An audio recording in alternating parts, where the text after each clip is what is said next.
Ang tamad na dalaga. Wala siyang mapili na damit maliban lang dito.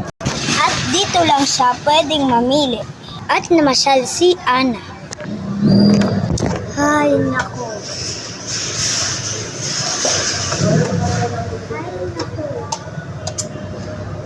Ah! Ah! Ang ganda.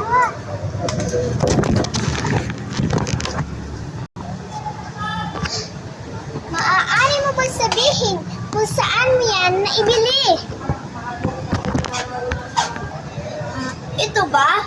Nabili ko lang doon sa restaurant, sa Ukay-Ukay. Bakit? Pwede mo ba ibigay sa akin? Kaso may kapalit, 3 supot ng pera. Magtrabaho kaya ako para naman may makuha ako 3 supot na pera. Ano ba yan? 3 lang nagawa ko, tinatamad na ako. Hindi to bagay para sa akin. Si Ana ay kumuha din ng isang kahon para ilagay niya ang 3 tinapay na nagawa niya. Kanyang nagawa. Nilagyan niya na ang kanyang mga ginawa. Oh, ay tapos ka na ba? O ito, kunin mo na. Nakakuha na siya ng 1 supot. Kaya mag-ipula lang siya ng 2 at nagtrabaho siya sa mga prutasan. Tinakpan na lang ni Ana ang bulok na prutas. Ang bilis mo naman gawin ang mga prutas. O ito, 1 supot ng pera. Nakakuha na siya ng 2 supot.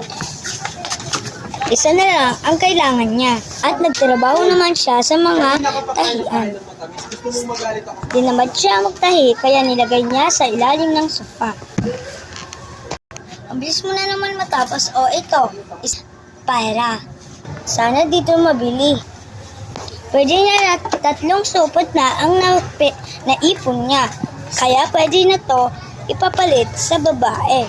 Ayan na! Naipon ko na at 3 supot. Pwede ko na ibigay at nabibili ko na ang gusto ko. Ikaw ba yung magpapapalit sa akin ng shoes? Oo, gusto ko na at mabibigay ko na at 3 supot. Ayan na, 3 supot. Ito na rin ang sapatos.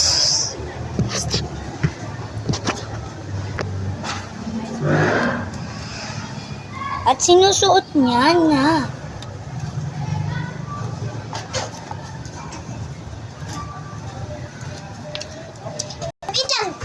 Pag walang mainit to.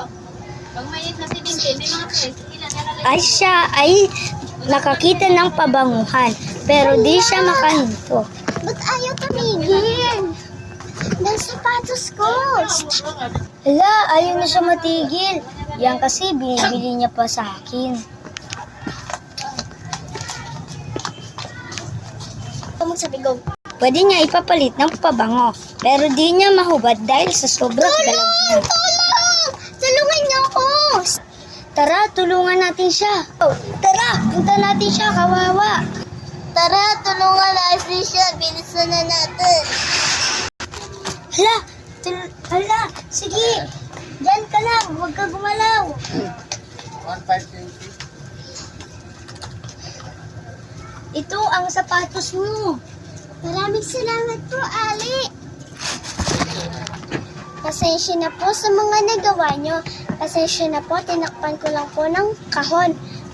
Pasensya na rin po dahil po tinakpan ko lang po ang mga bulok na prutas. Pasensya na rin po dahil tinago ko na din po ang mga tinahi ko sa sofa. Pasensya na po, ito na lang po para sa inyo. Huwag ka na magpaalam. O ito, damit. Para sa'yo. Oh, wag na. Ito na lang prutas. Ito na yung mga tinapay. Maraming salamat na lang po ulit sa pagbigay niyo sa akin.